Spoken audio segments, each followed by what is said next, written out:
Okay guys, welcome to our vlog. Pakitignan yung hikaw, tignan sa yellow basket, tapos i-check out.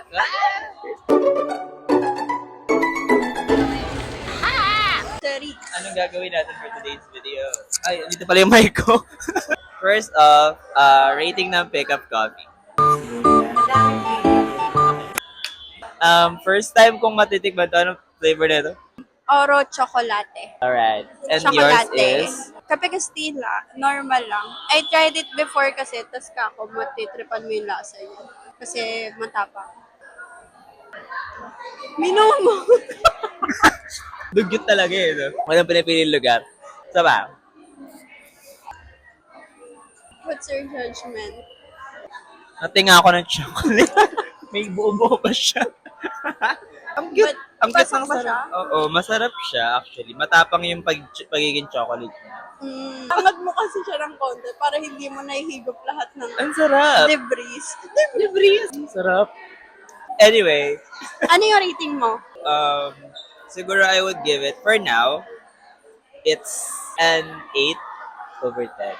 8 of Yeah, Not but, bad. Pag-rate ka ng before ng recommendation ko ng 6 eh. Sasaktan pa ba ako sa 8? Tumapang ilang sip-sip na ito. Ang sarap. Anyway, Ito ka na nga. wait lang. Wala pang, kailangan natin ng intro muna sa ano, Ay, may no? intro. Sa kwento mo, no?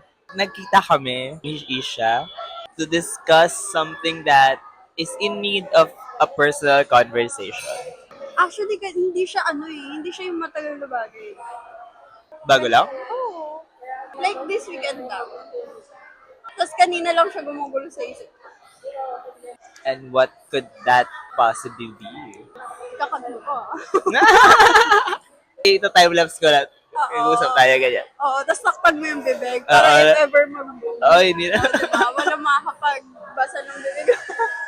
Ito ko na nga. Ah! Okay. Ang hirap magkwento pag dinosaur yung kasama mo. Ito ka na nga.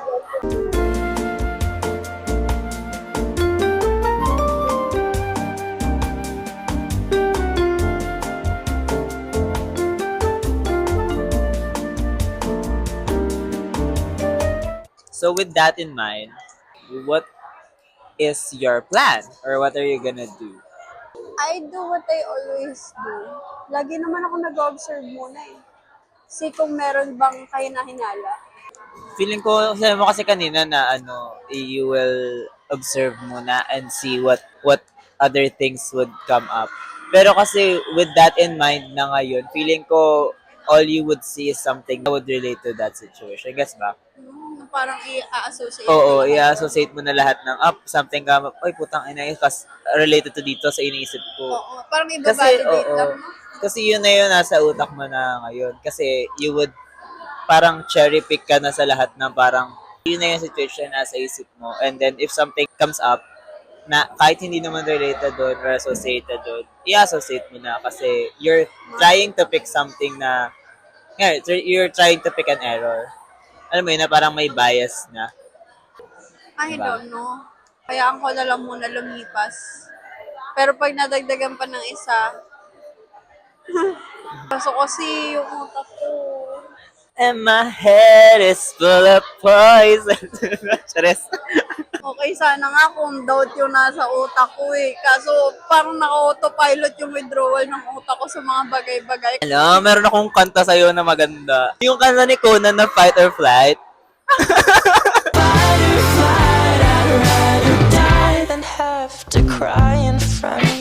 Gago ka, oo nga, parang bagay yun sa'yo. Ako din, gets ko naman din yan siya. Kasi I've been to situations na parang kapag may nakita akong something na, alam mo yung may nakita ko red flag, tapos feeling ko magka-come up siya anytime soon. Tapos ayoko mapunta sa ganun situation. Ngayon, nakikita ko na ganito siyang klaseng tao sa relationship. Tapos sabi ko, ay shit, ganito pala siya. Mamaya, mapunta kami sa ganitong situation. And ayoko mapunta sa ganitong situation. So I would rather leave than see what happens next. Sa dami ng drama ng buhay ko nung high school, na tayo yung magkakasama. Siguro ang dami yung lesson na natutunan. Oo naman. Huwag natin gawin to kasi umiiyak na naman si Krisha dahil dito. Alam mo, gano'n na parang sa ko, ay shit, nakita ko na sa ibang tao to na nag-go through sila sa ganito. Let me not try this at home. Parang ako, shit, nakita ko na yung ganito scenario. Ibang scenario yung gagawin ko. Para makita man din nila yung sa akin. So, hindi nila gagayahin. Diba? Siguro kaya wala tayong naririnig tungkol kay Edo eh. Nakita niya na siguro yung distraction before. Kasi nung high school, ay nag-story time. Next story time. Ako yung laging umiiyak because of boys, ganyan. Yung, Narinig ka ba nila? dinig ba? Nung high school, ako yung laging kinocomfort na laging umiiyak. Because of boys, yung nagkakram gumawa ng assignment pero mabilis mag-type kasi nakikipag-away si Joe. Tapos kapag uwian, yung may kinikita para sa closure, ako yun. Samantalang silang mga friends ko, sila yung naghihintay dun sa loob ng classroom hanggang sa matapos ako, ganyan. Sila yung tinatakbuhan ko pag naiyak na ako. Nalala ko pa ngayon, sabi sa akin ni Shane dati, sabi niya, ewan ko nga sa'yo naiinis nga ako sa'yo nun eh. Iyak ka na ng iyak doon, balik ka pa ng balik, dinadamay mo pa kami. Tapos, sinabi niya yon during pandemic na yun, nandun na tayo, nagkikita-kita tayo sa bahay kasi pupunta sila sa bahay ng pandemic. Bakit kasi ako lumabas? Anak ako ni Kim Cho. Bawal lumabas. Bawal lumabas. Wala lumabas, so sila yung nagpupunta kasi sila pwede. So, sabi yun ni Shane, pandemic. Tapos, nung sinabi niya yun sa akin, nag-flashback sa utak ko yung mismong araw na yun. Sabi ko, nga no, kasi tapos na sila mag-design ng classroom nun eh. Ako na lang talaga yung hinintay nila. Apakalaking inconvenience mo.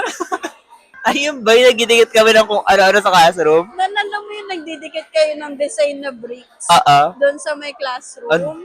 Tsaka yung yung puno doon sa corner na design nyo. So, ayun siya, yung binubuo nyo at that time. Tapos natapos nyo na yun that day. Pero yung kaharutan ko sa kabilang classroom, naghintay. Usap lang daw for closure. Sino nga yun? Name drop na. Si Si Toot! Teres. yung kapatid niya, no? Nasa grinder.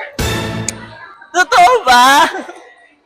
I think na-discover niya yon later in life kasi nung nag-graduation ako ng college, nakita ko Ano pa mo siya. nalaman na may ganun ka rin?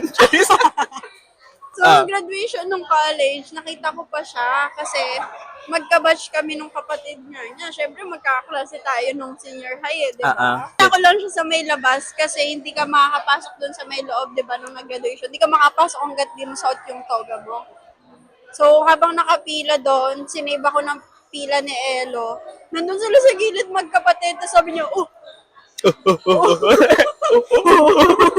nagkahit ako. Pero hindi ko siya pinansin kasi naka-contact lenses ako. Ang dami ng kwento. Ano ulit? Nasaan na tayo? Hindi ko alam. Ayun. Sinabihan ka rin siya yun ng ganun kasi nakikipag-closure ka. Oo, tapos naghihintay sila. So, tingin ko, kaya tahimik yung dalawa sa friendship natin kasi nakita na nila na ay wag natin gagawin yun. Yun yung nag-lead dun sa sitwasyon ni Krisha one time.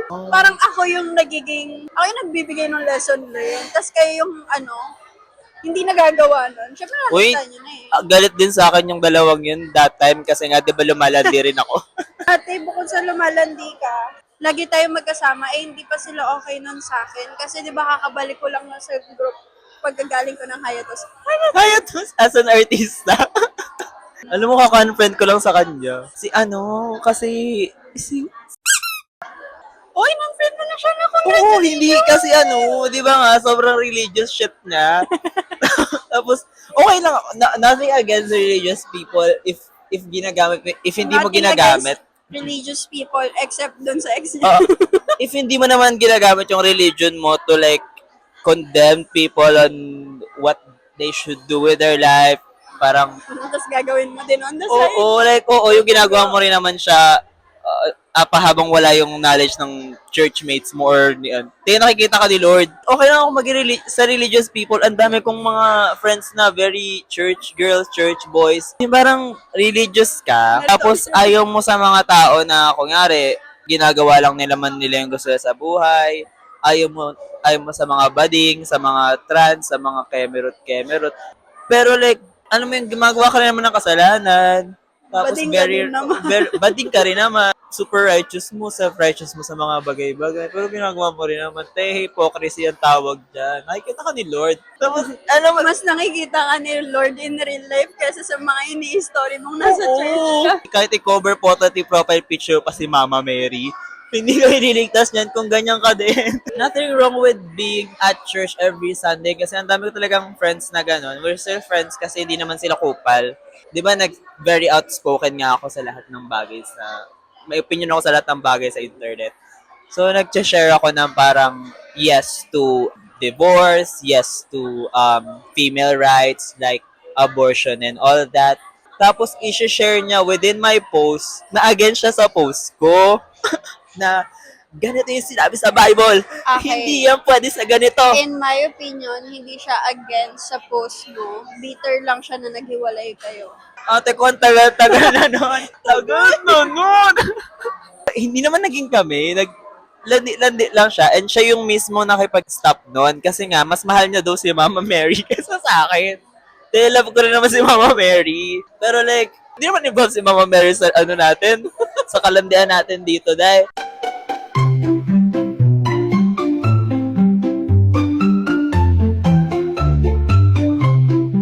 I think kanina pa siya nakaret. Tapos hindi natin napansin.